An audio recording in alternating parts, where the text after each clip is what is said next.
Yang pertama, live as if you were to die tomorrow.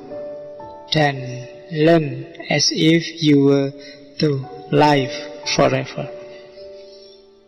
Hiduplah seolah-olah kamu mati besok. Bayangkan sendiri ya, kalau kamu, wah besok aku mati nih, apa yang kamu lakukan? Nah, kamu gak berani macam-macam kan? Kamu mungkin terus langsung sholat tobat, kemana-mana nggawa tasbih, ngomongin hati-hati, melakukan sesuatu hati-hati, besok aku mati.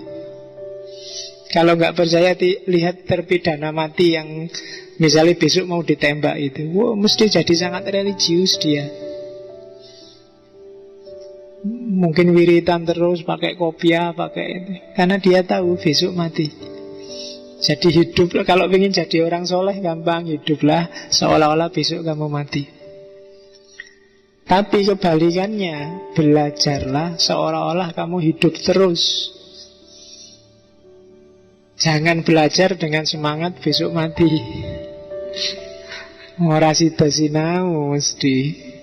Belajarlah bahwa ini hidupku masih panjang, masih butuh sangu ilmu sebanyak mungkin. Learn as if you were to live forever. Jadi seolah-olah kamu akan hidup terus. Maka belajar sebanyak-banyaknya, nggak usah bosen tentang apapun, dalam hal apapun. Learn as if you were to live forever.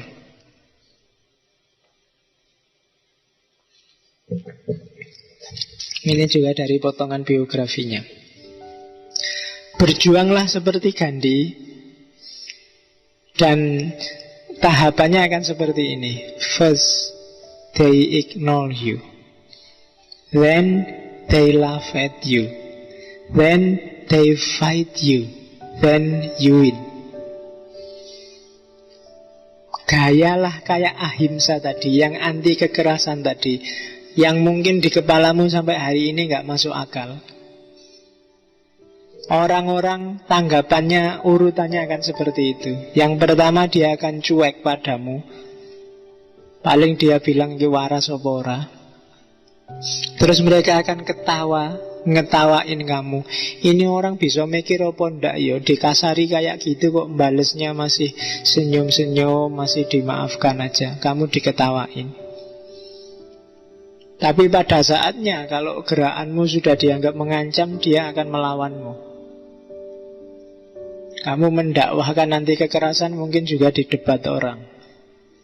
Kayak kamu sejak tadi mungkin gatel, loh pak, kalau ketemu begal itu kan jihad pak, lawan pak. Kamu akan didebat, kamu akan dilawan, then they fight you.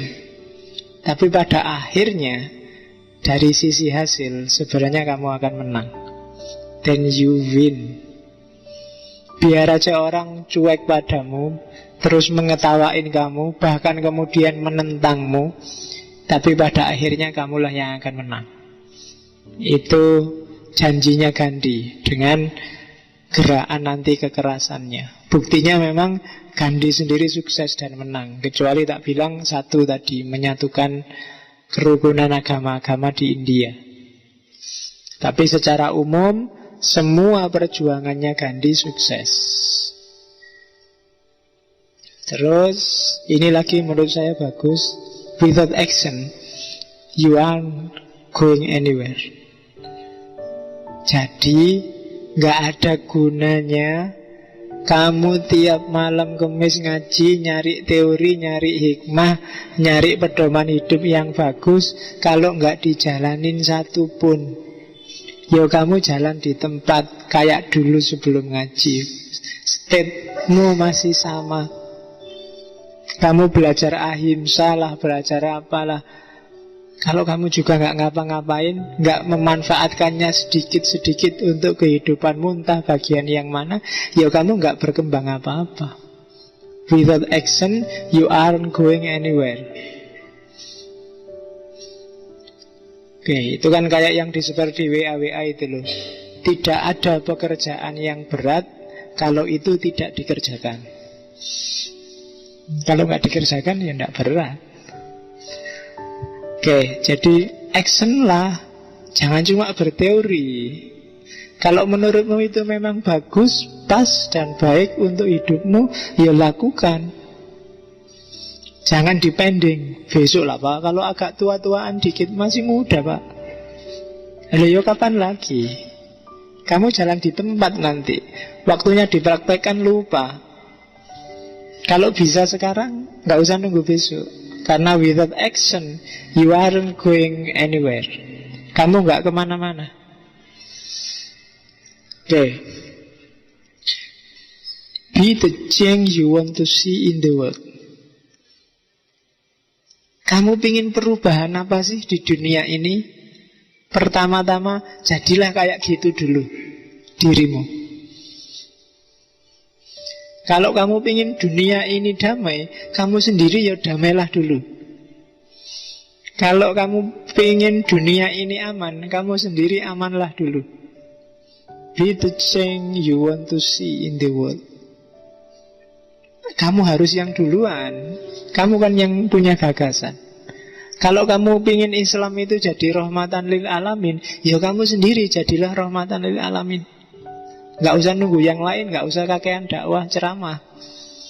Tiap hari kamu ceramah Islam harus jadi rahmatan lil alamin. Loh, kalau kamu memang ingin gitu, kamu harus yang nomor satu jadi itu. Jadi be the change. Ini hubungannya sama action tadi. Kalau pengen berubah, ya kamu yang duluan berubah. Terus, nah ini yang agak panjang. Diurut ya. Hati-hati. Keep your thought positive, because your thought become your word. Jagalah pikiranmu selalu positif, karena pikiranmu akan melahirkan kata-kata. Keep your word positive, because your word become your behavior. Jagalah kata-katamu selalu positif, karena kata-katamu akan melahirkan perilaku. Keep your behavior positive, because your behavior becomes your habit.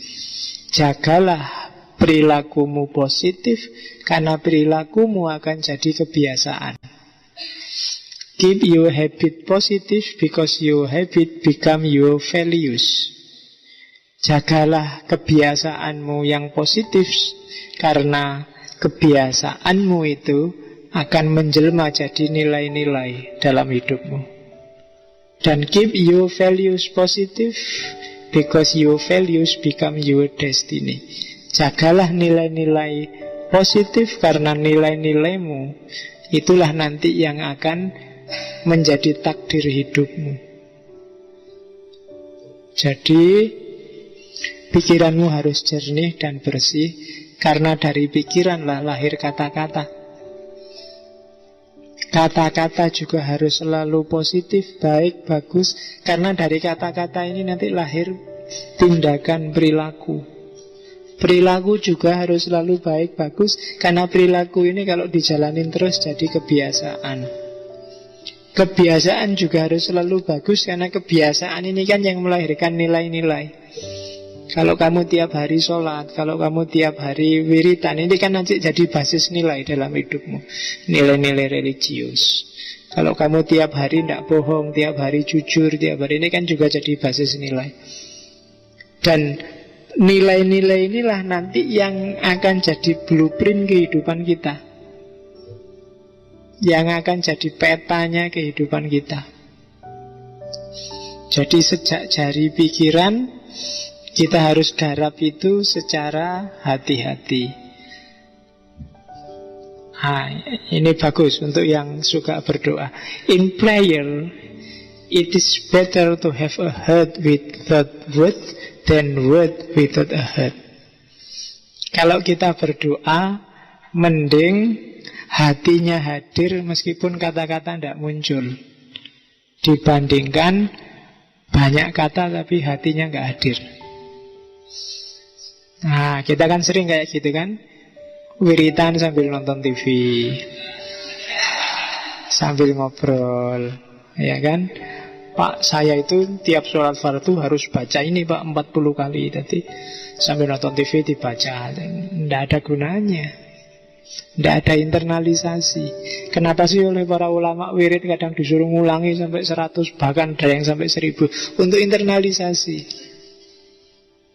Tapi kalau kamu sambil nonton TV, Pak tahajud sudah Pak, ini waktunya sepak bola Pak. Tadi wiritani sambil nonton bal-balan ya. Internalisasi nggak hadir. Kalau internalisasi nggak hadir, hati juga nggak hadir. Kalau hati nggak hadir, Allah juga nggak hadir. Karena katanya para sufi, Allah itu tinggal di intinya hati, yang latoif itu. Kalau Allah nggak hadir, ya doamu yang dengerin siapa? Karena ada yang berdoa kayak orang iseng, ya kan? Atau doa males-malesan antara gini, kadang sambil gini-gini, Bismillahirrahmanirrahim, ya Allah. Jadi sambil kletek. Itu minta apa sedang dolanan. Hatinya pasti nggak hadir. Maka katanya Gandhi, better to have a heart without word than word without head. I object to violence because when it appears to do good, the good is only temporary. The evil it does is permanent. Saya anti kekerasan, karena kekerasan itu ada sih kadang-kadang melahirkan kebaikan, tapi kebaikannya cuma temporer. Dan kejahatan yang dihasilkannya biasanya permanen. Kamu keras pada adikmu misalnya, adikmu nyoret-nyoret tembok misalnya, terus kamu marahi, tembok dicoret-coret, akhirnya kamu dapat kebaikan. Sekarang adikmu nggak berani coret-coret, tembokmu bersih. Tapi tembok bersih itu kan kebaikan yang sementara. Padahal mungkin luka hati adikmu, ya kan, traumanya dia bisa dibawa sampai tua, itu permanen. Mungkin dia jadi penakut, mungkin dia agak minder kalau harus nulis, kalau harus gambar, dan seterusnya. Itu hasil violence. Kamu dimarahi dosen aja kan gitu, nggak masalah dimarahinnya. Coba ya kamu ngantuk misalnya di kelas, terus dosennya marah luar biasa, kuliah kok ngantuk, keluar sana, cuci muka, wudu misalnya. Loh beres, saat itu juga kamu ndak ngantuk. Tapi traumamu gara-gara dimarahi itu jauh lebih lama. Mungkin sampai besok kalau kamu ketemu dosen itu kamu agak takut, karena terbayang kamu pernah dimarahi gara-gara ngantuk. Jadi the evil it does is permanent. Itu karakternya violence. Kamu boleh nyerbu warung yang jualan minuman keras, saat itu juga ada kebaikan yang muncul, bahwa di situ minuman keras bersih. Tapi coba cek dampak kerusakan permanen, baik di jiwa orang-orang sekelilingnya, maupun yang punya warung, maupun mungkin ada anak kecil yang menyaksikan, mungkin banyak, luar biasa. Nah, itu teorinya Gandhi. Itulah cirinya kekerasan. Makanya jangan suka dengan kekerasan. Dan nobody can hurt you without your permission. Kenapa sih kamu jangan kekerasan? Sebenarnya nggak ada orang bisa nyakiti kamu kalau kamu nggak membolehkan, kalau kamu nggak mengizinkan. Orang mencaci maki kamu mungkin pengen bikin kamu marah, bikin kamu tersinggung. Tapi kalau kamu ndak pengen marah dan ndak pengen tersinggung, kan ndak jadi. Ndak ada kok orang bisa menyakiti kamu kalau kamu nggak mengizinkan. Kecuali kamu memang mengizinkan dirimu untuk marah, mengizinkan dirimu untuk tersinggung, mengizinkan dirimu untuk iri. Maka caranya gampang, Pak. Gimana untuk tidak iri? Jangan izinkan dirimu untuk iri. Gimana untuk tidak marah? Jangan izinkan dirimu untuk marah. Kenapa? Yang menguasai dirimu kan kamu, bukan orang lain. Oke, masih ada nggak ya? Oh, ini terakhir. Cinta tidak pernah meminta, ia senantiasa memberi. Cinta membawa penderitaan, tapi tidak pernah mendendam. Tak pernah balas dendam. Di mana ada cinta, di situ ada kehidupan. Manakala ada kebencian, maka dia akan membawa pada kemusnahan. Itu kalimatnya Gandhi. Maka hidup basisnya harus anti kekerasan. Karena anti kekerasan itu menunjukkan cinta yang selalu memberi, tidak pernah dendam, dan tidak pernah benci. Karena kebencian hanya membawa kehancuran. Bukan kehancuran yang dibenci, tapi pertama-tama adalah kehancuran yang membenci. Itu teori terakhir malam ini dari Gandhi. Silahkan dilanjutkan, direnungkan di rumah, diambil yang relevan. Syukur-syukur bisa dijalankan, biar nggak diketawain oleh Gandhi. Karena tanpa action nggak ada gunanya. Kamu capek-capek tiap malam ngaji, harus ada progresnya.